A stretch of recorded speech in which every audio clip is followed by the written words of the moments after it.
Hello again, audiophiles. I am Wave Theory, back again to talk about another headphone. And today I have for you the Focal Clear MG, which I teased in my Focal Shootout video, link down below, a few days ago. And so now it's time to come back and talk about this one proper. And so before I get into that, please like and subscribe to my channel. If you like what you see here and want me to keep doing this, please support me in that way. Now, the Clear MG. If you saw my Focal Shootout video, you saw that this one was my least favorite out of the trio of this one, the Stellia, and the Radiance. And I've listened to this one more now and tried to explore that. So I just come away thinking that this headphone is not for me. I recognize it as a good headphone. There's just something about it that it doesn't jump out and grab me, and I also think from a technical standpoint, it's maybe struggles a bit at its price point, at least in comparison to other headphones that can be had around this price. So, I mean, what is this price? $1,490 is the MSRP on this. So that puts it, right in the middle of the thousands dollar range. And that's a somewhat crowded price point. There's a lot going on there. So let's talk about what this one does on its own, and then we'll talk about its place in the market. And then I will also say that I understand there are a lot of audiophiles out there that love the Clear MG. I mean, I know you're out there. I see you on the forums. I hope that we can continue to be friends after this. I just have a difference of opinion on this one. So this is a Focal headphone, and as I said in my comparison, my Focal Shootout video a little while ago, like what you get here is just generally excellent build quality, a definite aesthetic to it. I mean, good fit and comfort and all that. Like, I can wear it all day physically. The clamp force is good. It strikes a nice balance of staying on the head well, but not being so tight in its clamp that it gets uncomfortable. Right? So, I mean, the build and all of that, classic Focal, which is good. Excellent on that. Sonically, it has that kind of wraparound bubble around the head staging that Focal is known for, so that's definitely here. It has a lot of the macrodynamic punch and slam and that physicality that Focal brings. Okay, that's also definitely here. It also has an overall mid-forward signature. Now, I try to be very open and transparent about the fact that I think that I have a 1 kilohertz sensitivity that makes things sound shouty, honky, or hollow to me much earlier than most listeners are going to notice those traits.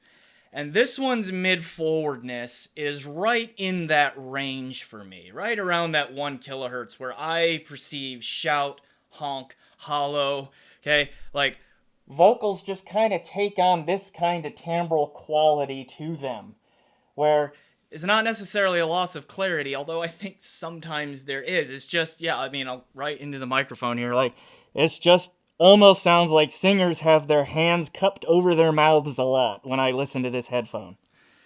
Okay, again, from a timbral standpoint, like, there's still fairly good resolution here. Like, you can hear room reverbs and all of that kind of stuff going on. Like, you can, if you listen to a well done like symphonic recording, like John Williams in Vienna playing or conducting some of his great hits, and the violinist Sophie Ann Mutter, is that her name? I think so.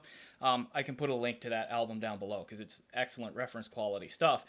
Like, you can hear the seats creaking of the orchestra, all that. You can hear pages being turned in their music and all of that. So a good resolution and all that through the mids.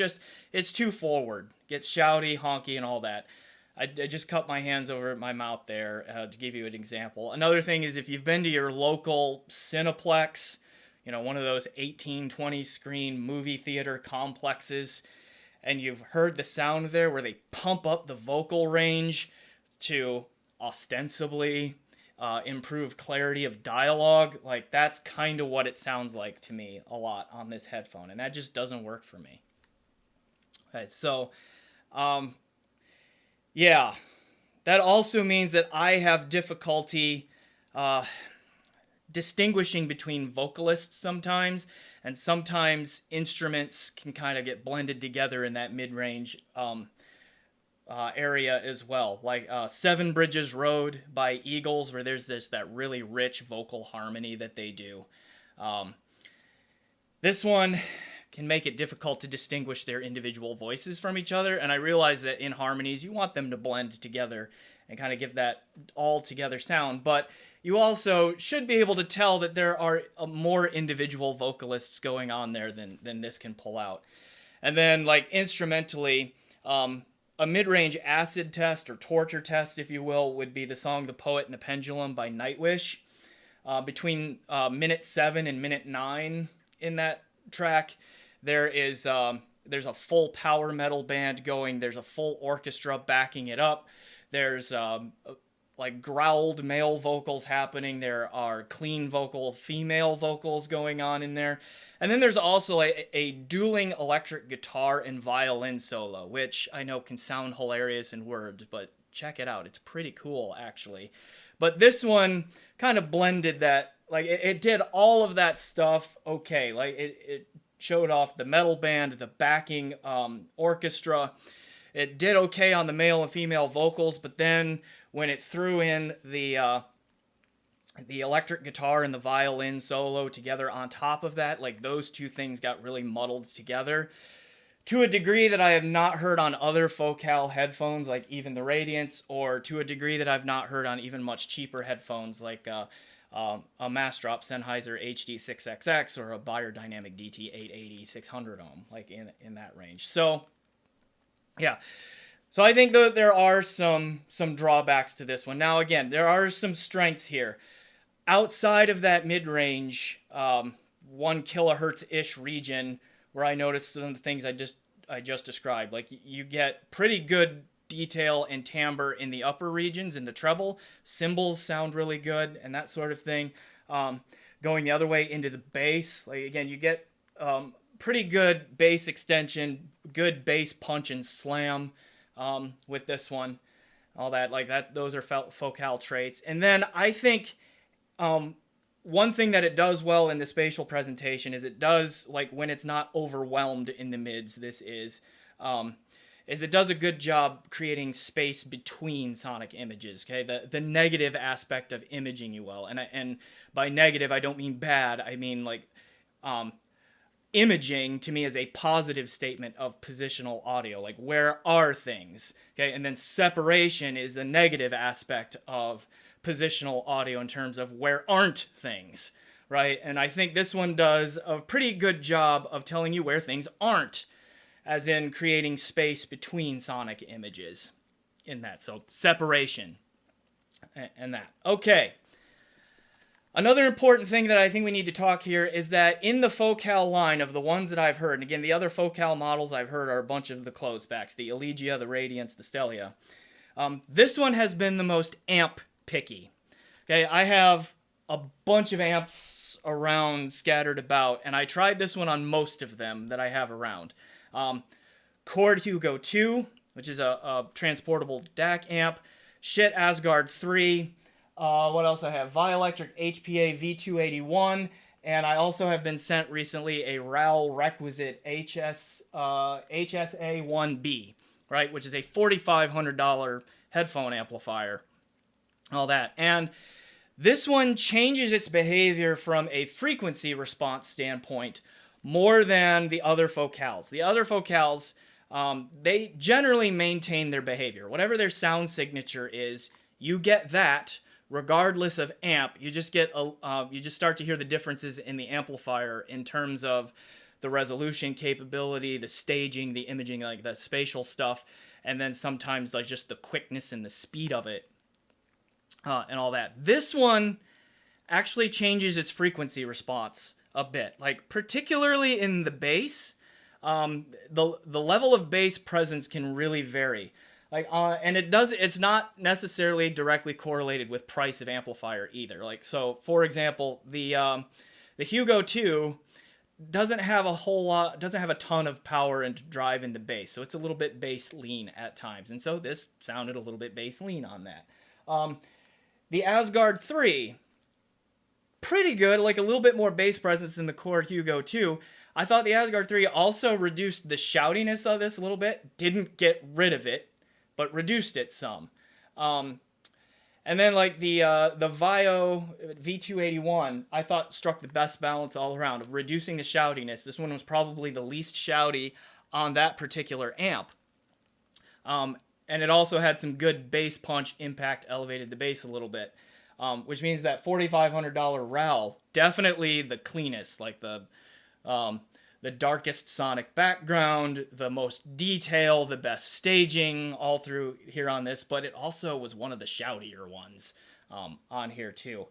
So yeah, it's not directly related to price in terms of the frequency response on here either. And then for kicks, I put this one on my my K&H HA1A Mark II tube amp. And that one really changed the frequency response a lot. Brought the bass way up to a level that was higher than even the Radiance, which is a bass monster on there. And so, like, it really changes. Now, on the tube amp, probably because of the higher output impedance, this one just sounded a little bit wetter and blended together in general. But I think that's just, I mean, it worked. It still sounded okay. It was still quite shouty on there, but that bass level just, whoa, way up. And really present, really powerful bass there, although a little bit sloppy, like kick drums, some sloppiness, kind of that almost papery sound when they hit. Okay. So what else is there to talk about this one? Where it fits in the market. I respect that some people will find a lot to appreciate about this headphone. I'm not one of them, so I hope this video isn't too blurry. But anyway, the camera trying here is doing some focus things, but that's okay. I think it's still usable. Anyway, I respect that some people are really going to like this one because it also, other than for me and the shout, and I think that's the magnitude of the shoutiness, hollowness, honkiness is mostly a me problem. I think a lot of people will still hear it, but it just won't bother them to the level that it bothers me. Like, if you can get past that, this one doesn't really do much else wrong. Good resolution, pretty good staging, good dynamic impact, lots of dynamic range, like all of that. The other side of that is I don't see that it stands out at its price point in any particular area either. Like, you can beat it near the price with the Hi-Fi-Man Aria in terms of resolution and staging accuracy. Like, the Aria sounds huge. This one doesn't sound huge. Now, soundstage size is not a measure of technical performance, but what it does within that sound field, the imaging, the separation, the layering, the depth, all of that is a technical difference there. And the Aria just kicks the crap out of this one, frankly, in terms of staging accuracy and all of that. And it also, the Aria has much better timbre and resolution. The ZMF Icon, way better timbre than this one, pretty much most of the time. Although you can also overwhelm the Icon in the mids as well, and you need some more like mellower, less busy music for that one to really shine in its timbre too. Also in the price range would be like the Foztex TH900 series, which is going to give you pretty much equal, if not more, dynamic slam, impact, power in the bass, and all of that. So, I mean, again, for similar price, you can get better than that too. But then those Foztex Biodynos are very V-shaped in their signature, and the treble can get really hot, sharp, and all of those kinds of things. So you start to add all of that up and think about where this fits in the market. And you see that it doesn't necessarily excel at any particular area, but also it's, as long as the mid-range forwardness doesn't bother you, there aren't really any huge drawbacks to it like some of those others have too. Like the Aria can be too bright, gave me vertigo-like symptoms. You know, those kinds of things. And I talked about how the ZMF icon can be easily overwhelmed, and I think more easily than this one yet, and how the TH900 can just be too V-shaped, too recessed into mid-range, too hot and sharp sometimes in the treble. So that makes this one kind of a jack of all trades, master of none kind of situation, which has a place, I think. And so if you need a headphone that works pretty okay with a wide variety of genres, and you need to wear it all day because, I mean, it is comfortable.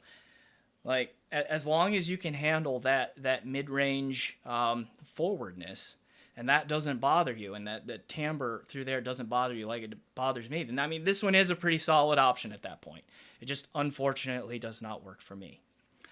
Okay, a little longer than usual. That's all right. There was a lot to cover in there. I hope it was all useful information. I do have a written review of this that is on Hi-Fi Guides forum and Headphone. I will link to those down below. But yeah, I am Wave Theory. Please again like and subscribe to my channel, and that is the Focal Clear MG review. Until next time, enjoy the music.